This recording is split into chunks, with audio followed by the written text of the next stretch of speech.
गीता दर्शन की अनंत यात्रा के मेरे सहयात्रियों, सच्चिदानंद घन परमात्मा सर्वत्र आनंद रूप से विराजमान है। इस दृढ़ विश्वास को हृदय के गहरे तल तक संजोइए। दास आज आपसे गुणत्रय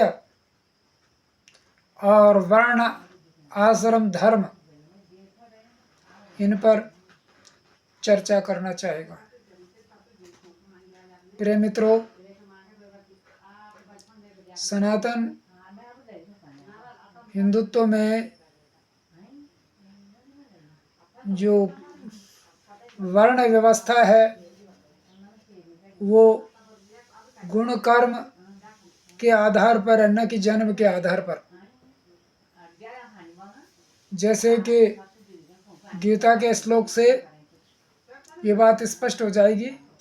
यह श्लोक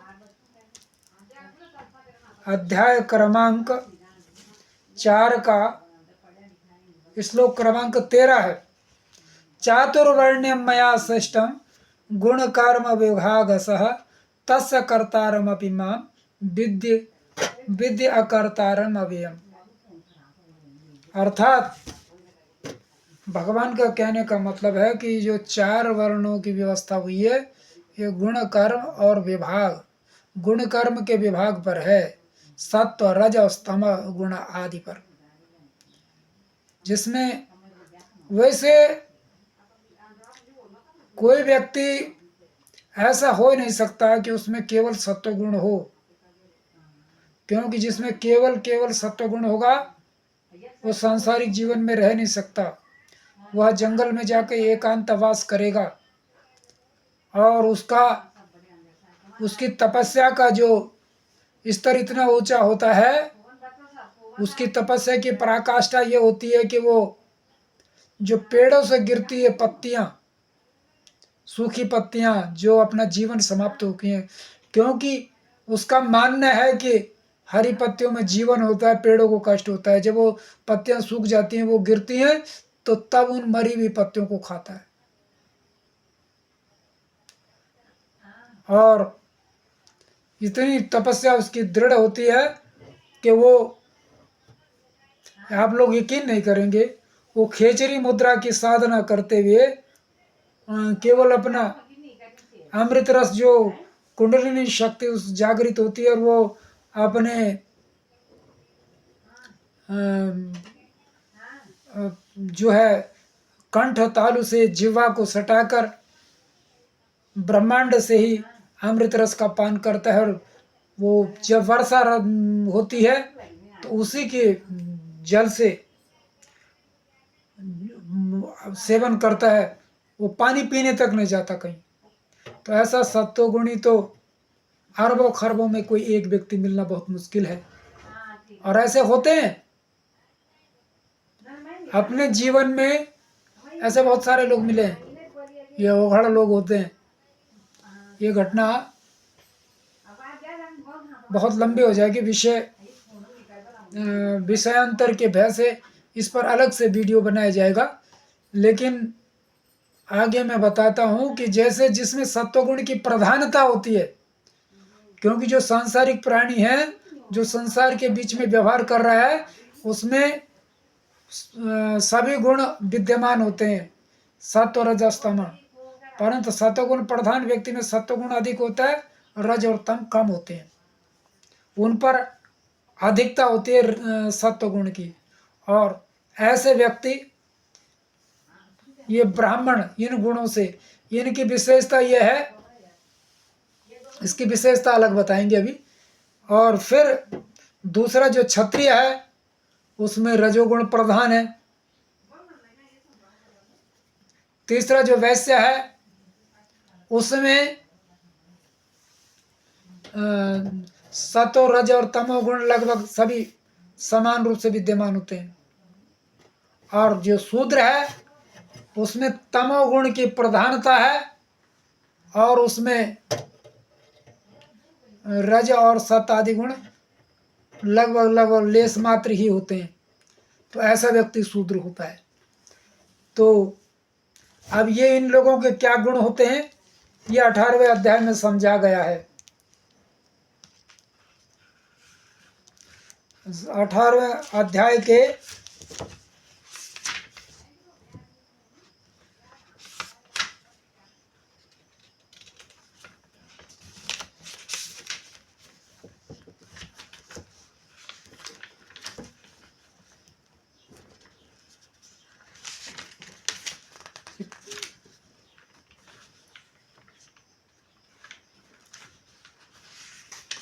ये समझाया गया है।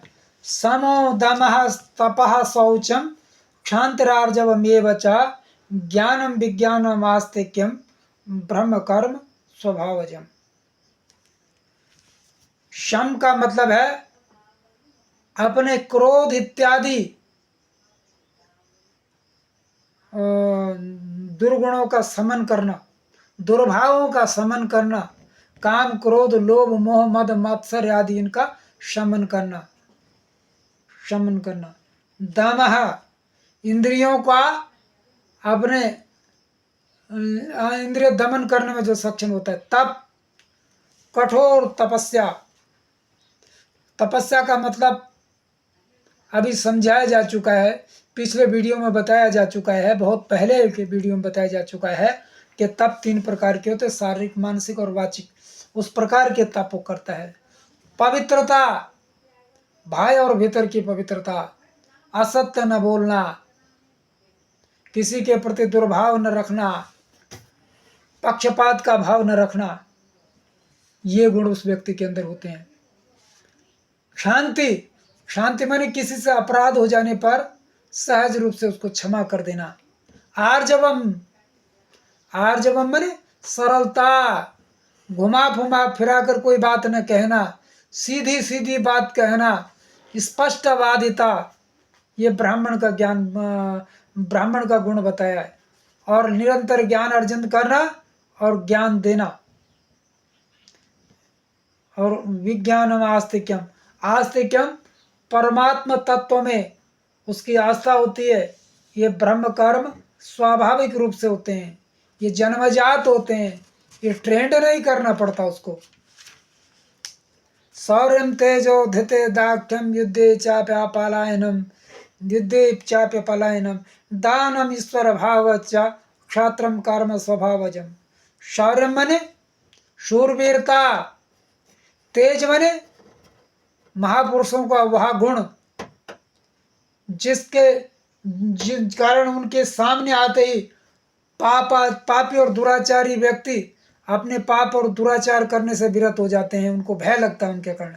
धृति माने धैर्य। दाक्षम, दाक्षण माने बिल्कुल दक्षता, ट्रेंड। युद्धे चाप्य पलायनम, अगर कहीं युद्ध लग गया तो मृत्यु के अतिरिक्त उनके कोई रोक नहीं सकता। मृत्यु के बाद ही थमेंगे वो। युद्ध में या तो विजयी होंगे या तो वीरगति को प्राप्त होते हैं, ऐसे जो जिनका स्वभाव होता है। दानम ईश्वर भाव, अच्छा, और दान करना और ईश्वर भाव मने मैं सबका स्वामी हो, जो आसपास के लोग हैं ये मेरे अंडर में रहने चाहिए, ऐसा उसका भाव होता है। उनको प्रोटेक्शन भी देता है, उनसे सेवा भी लेता है, ऐसा उसका भाव होता है। छात्रम कर्म स्वभावजम, यानी आस पास के लोगों को प्रोटेक्शन देना, उन पे शासन करना, ये क्षत्रिय का स्वाभाविक गुण होता है। कृषि गौरक्ष वाणिज्यम वैश्य कर्म स्वभावजम, और वैश्य का जो कर्म होता है स्वभाव से कृषि, गोपालन और व्यापार इत्यादि, वाणिज्य और व्यापार इत्यादि जो काम करता है, स्वाभाविक वृत्ति जिसकी होती है व्यापार इत्यादि में, जिसके स्वाभाविक लगन होती है, वो वैसे कर्म स्वभाव होता है। परिचर्यात्मकम कर्म शूद्रस्यापि स्वभावजम, और केवल मतलब यह है कि मैं तो सेवा कर लूंगा, बाकी कोई नहीं, बस नौकरी करनी है, उसके बाद भी टेंशन मुक्त, न कोई जिम्मेदारी न कोई कुछ, न 8 घंटे ड्यूटी बजाई, बात खत्म हो गई। ये स्वभाव, ये शूद्रों जैसा स्वभाव है।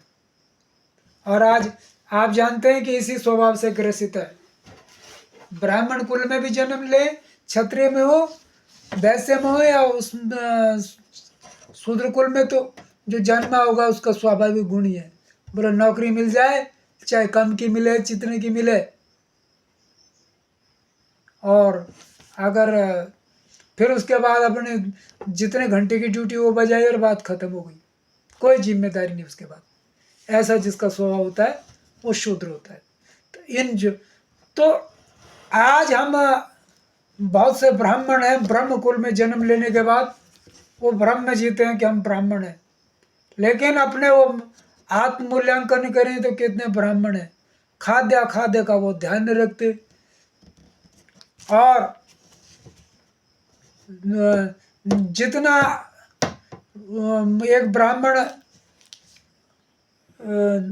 उससे अपेक्षा की जाती है कि वो न्यूनतम झूठ बोले, पर वो न्यूनतम सत्य बोलता है। आज कलयुग में भी अगर आदमी दुर्लभता से झूठ बोले तो वो भी चलेगा, लेकिन वो दुर्लभता से सत्य बोलता है। बहुत दुर्लभ है कि वो सत्य बोले।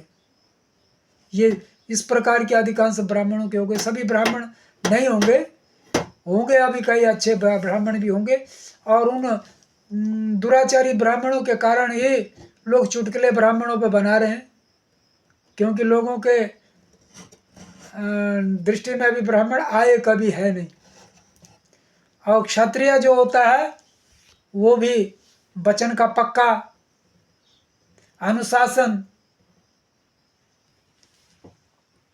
दबंगई, ये उसका गुण होता है। लेकिन व्यवस्था प्रियता, धर्म और न्याय के लिए लड़ने की हो, ये नहीं कि अन्यायपूर्वक लोगों को टॉर्चर करे। वो संतों की रक्षा करता है और दुर्जनों का संहार करता है, जो क्षत्रिय गुण होता है स्वाभाविक रूप से। और वैसे वो होता है जो उसको नौकरी पसंद नहीं होती, वो व्यापार करेगा, उद्योग करेगा, 10 आदमियों को नौकरी देगा। जिसके मन में इस प्रकार की प्लानिंग होती है वो वैसे कर्म है।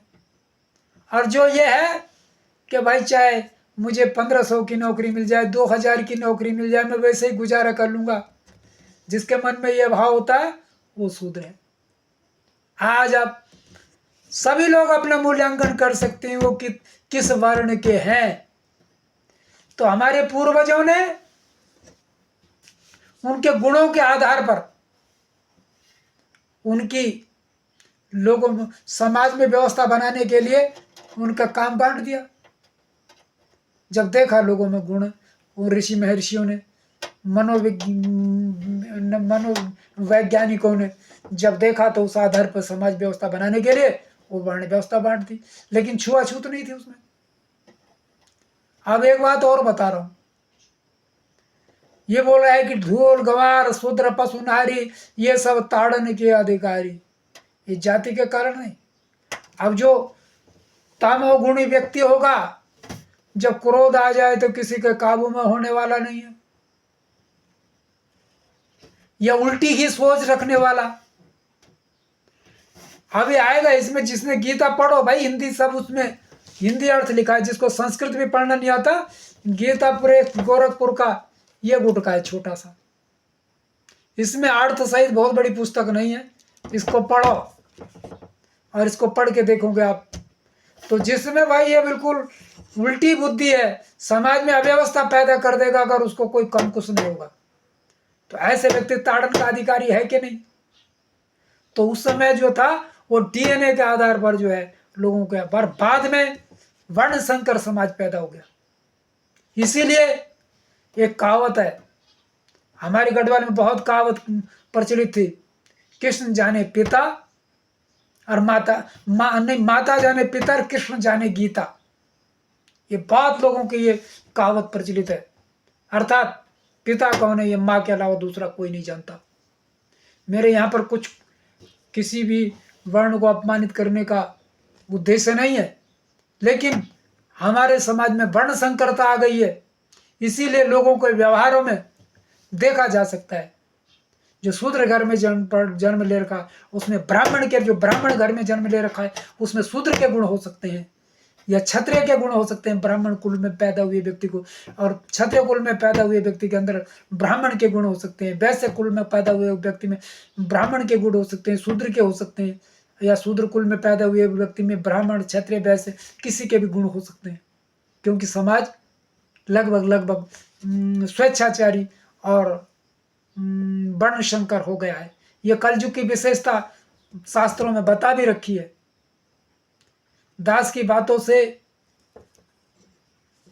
किसी को क्या लगता है ये मुझे नहीं पता, लेकिन ये चीजें हाँ यही फैक्ट है। वरना जो असली ब्राह्मण होगा वो गर्दन कट जाने पर भी असत्य नहीं बोलेगा।